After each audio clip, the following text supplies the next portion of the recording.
film is, or video is a two-dimensional medium.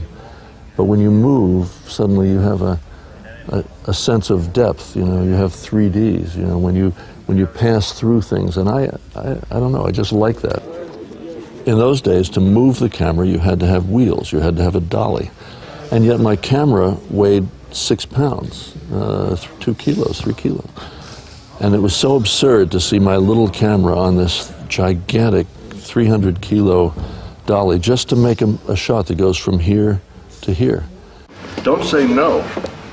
You know, don't say no, it's too dangerous. Like we were talking yesterday, it's political. Say, let's find a way that we can do this. Dès qu'il s'agit de sécurité sur un tournage, ça devient tout de suite de la politique en fait. Il ne faut pas dire non tout de suite, pas dire non c'est trop dangereux.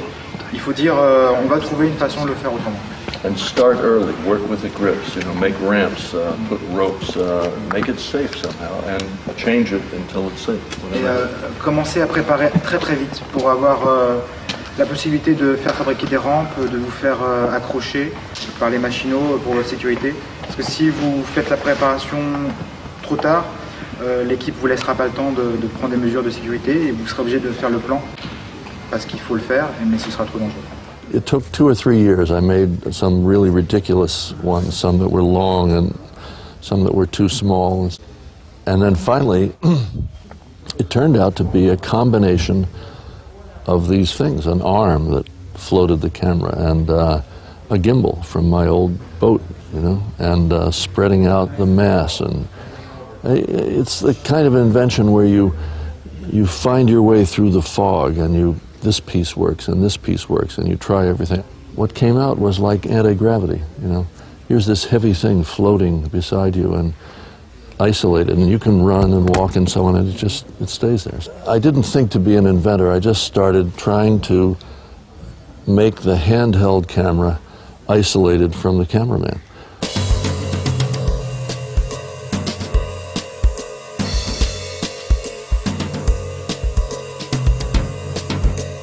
I was very lucky. Right away, I got to, you know, from my little film company in Pennsylvania, they took me to Hollywood in three movies right away. Rocky, Bound for Glory, and Marathon Man, which is actually a wonderful film. It was terribly exciting because the machine still looked like a contraption. It had tape and things on it, and people would laugh when they see it coming out of the truck, you know, and then when it worked, they would go, this could be good. And we right away made shots that had never been made. Actually, my first movie, I'd never been on a large film crew. I'd never been on a crane, big Hollywood crane. I'd never even seen one before. And suddenly, I'm standing on the platform of the crane with my crazy invention, with an ordinary cameraman next to me to sort of give me some tips and help me. And he's looking at my invention, and he says, gee, that's funny, you're shaking, and the shot is still. I was terrified. I'm 30 feet in the air. You know, there are 900 extras out here, and I'm supposed to make this shot that has now been made many times, but that was the first time, coming down on the crane, stepping off, and walking through a crowd. And we did that shot 3 times, and the first 2 were terrible, and they gave me a beer to drink at lunch. And then after lunch, I was more relaxed, and I did one that was very good. And 2 days later, we saw that shot in the screening room, that, you know, with the whole crew sitting there. It was the last shot that they projected that night, and they stood up and clapped, you know, and it was like, oh my God, this could be good, you know. Thank you. Stand up straight. Great. And level, action. Stand up straight. Don't scared, man. Look at the V mark. Action. Up. L'avantage du Steadicam, c'est qu'il fait disparaître les mouvements du véhicule. It removes the up and down and this, it removes the angle. Il enlève les soubresauts et il enlève les changements d'angle du véhicule. So if you're walking on a ship, the ship is moving and rolling. Fantastic shot because you see the ship now like the human sees the ship walking. But you're stable to the earth. And you understand that the motion of the ship very clearly. C'est super bien quand vous êtes sur un bateau, c'est que le bateau tangue, il a du roulis. Et vous, avec le Steadicam, vous gardez l'horizon. Et en fait, vous prenez en référence la mer, le ciel et l'horizon. Et vous voyez tout le bateau vivre Et vous, avec le Steadicam, vous restez droit, vous essayez de garder la caméra dans la même position spatiale, et vous voyez le bateau vivre, le bateau comme si la caméra volait au-dessus du pont. On a boat set, you have a choice to make the boat with the Steadicam up to a point. So you have people walking, you know, and you follow the people walking, and the, you know, fantastic illusion. You go down a little, you go up a little, you make sure that the actors walk with the way you walk. Et ce qui est génial avec le Steadicam, c'est que si vous êtes dans un studio et que c'est censé être un bateau, vous pouvez créer la sensation d'être sur un bateau. Et donc vous faites tanguer le Steadicam comme si c'était justement tout le studio qui tanguait parce que c'est un bateau. Don't overact with the vehicle. Yeah, mais il ne faut pas en faire trop quand même. Some of my favorite shots that I've done are just these little small movements, like with Al Pacino as he's baring his soul to the camera for a part. You know, and we do the take 34 times, and each time he wants to have a slightly different emotion, a slightly different take, and then it's my job as a cameraman to be with him. When you operate the Steadicam, it's next to you, and you're facing the camera like this, and so Al Pacino would play to me, and when he was being very angry about his situation and playing his take that way, I would look at him. And then other times he was much more introspective, and I would look away. I would, you know, I'd just disappear, and I'd be filming him from my camera here, but I would not look.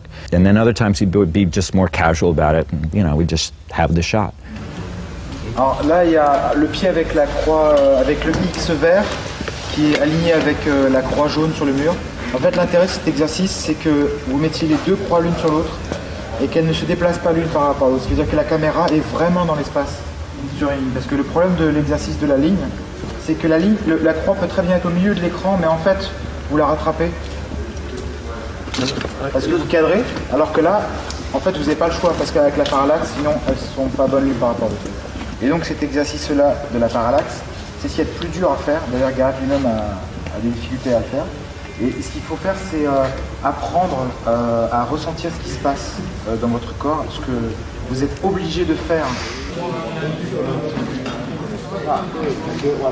In the case of Rocky, that stairway on the Art Museum steps that we ran up, I had actually run down that stairway and back up chasing the woman who's now my wife, just as a test for my shot. And so that was on my demonstration, and that shot, chasing this woman down the steps and then back up, was seen by the director of Rocky. And he managed to find us and call us, and he said, you know, where are those steps, and how did you do that? And that's why that shot is in Rocky. So, of course, when I did that one, I had already a lot of practice on that shot. It's a very human machine. It sits next to you, it goes where you go. It's very much like handheld, but the result is viewable, as if you were walking in the world. And so you could be walking through the world angry, and you can move the machine, you know, with force, or you can move the machine with great elegance. It's like a violin, you know, you can play it many, many different ways, or a piano. You're on that one, you're doing the figure eight, right? You're on that one. You come around here and they say, okay, now you're on this one. So you're doing the figure eight.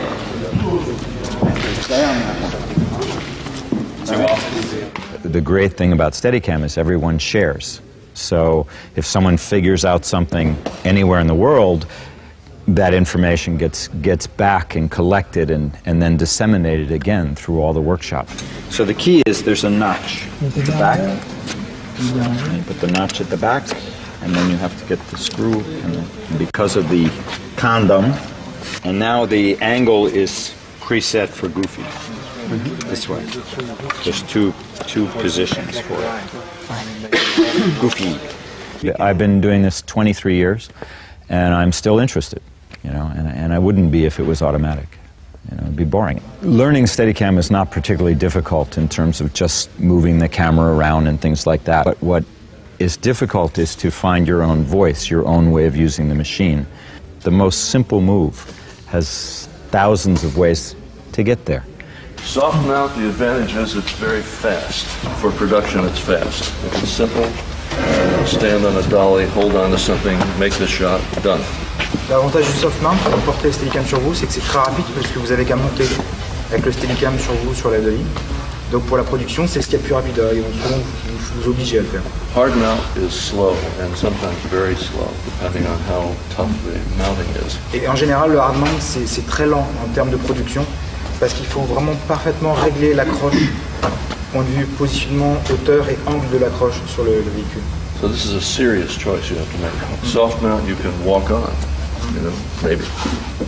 C'est un choix très décisif, puisque avec le soft mount, vous pouvez descendre le véhicule.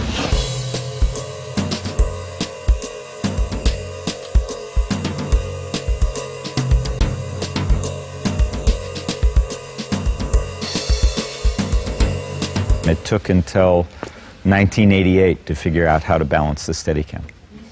We always were able to balance it so that it would be level, but we learned really late in the game how to make it pan flat, to stay level as you moved it around. It would always go up, and we would learn to throw it down so that it would be lit. But it took, good Lord, 14, 15 years to figure out how to make it do that. It was actually rocket science.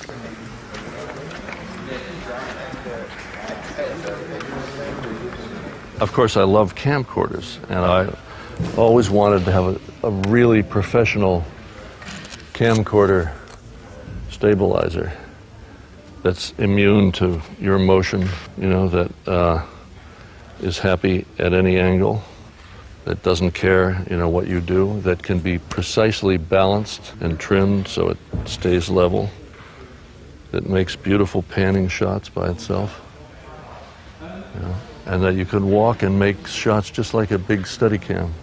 When we started, of course, no one knew how to do Steadicam.